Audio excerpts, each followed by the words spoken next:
Okay, here we're asked to determine the equation of a line that has the same y-intercept as this equation, or this line here, and is perpendicular to the line shown here in the grid.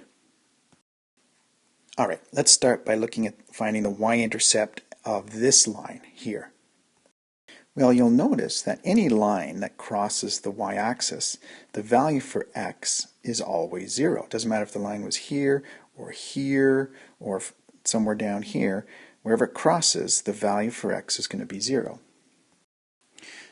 So what we can say is, why don't we let x equal 0 and substitute into our equation that we're given here, which is 2x plus y plus 6 equals 0.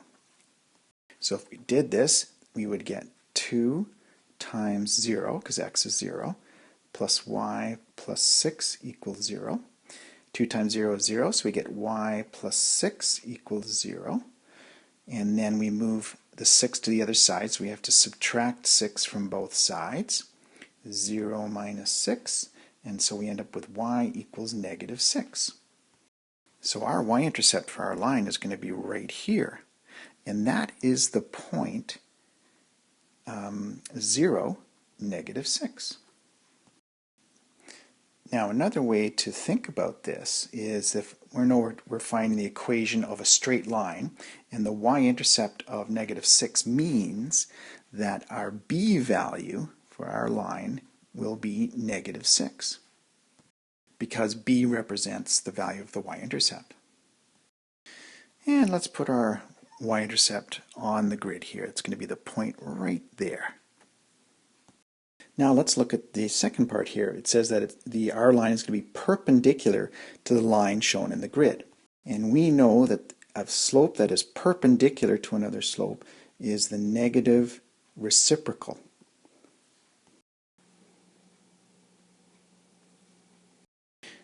Okay, for a graph, slope is determined by the rise over the run.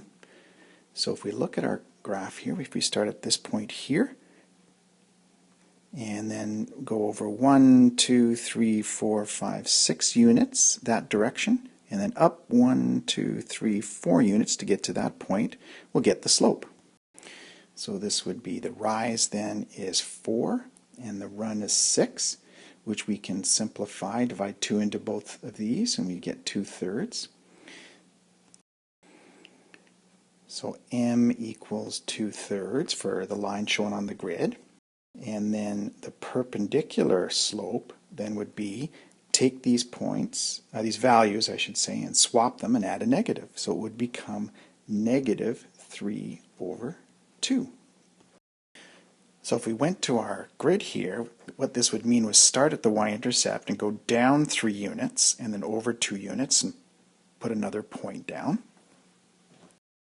Another way to do it would be to start at the y-intercept here and go up 3 units and over to the left 2 units and put a point down.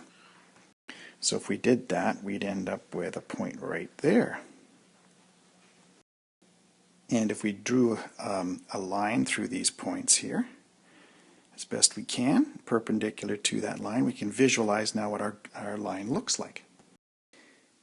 And this makes sense because we know that a line that goes down to the right has negative slope. Okay, let's move our slope up here to go with the y-intercept.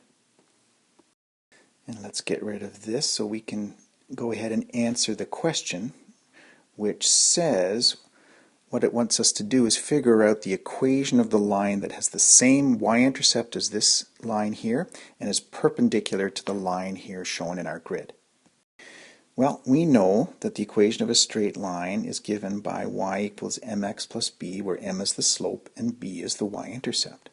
Well, what we can do is just substitute these values into this form of the equation of a straight line, and we'd end up with y equals negative 3/2x minus 6. And there you go. There's the equation of our line that has the same y-intercept as this line here and is perpendicular to this line.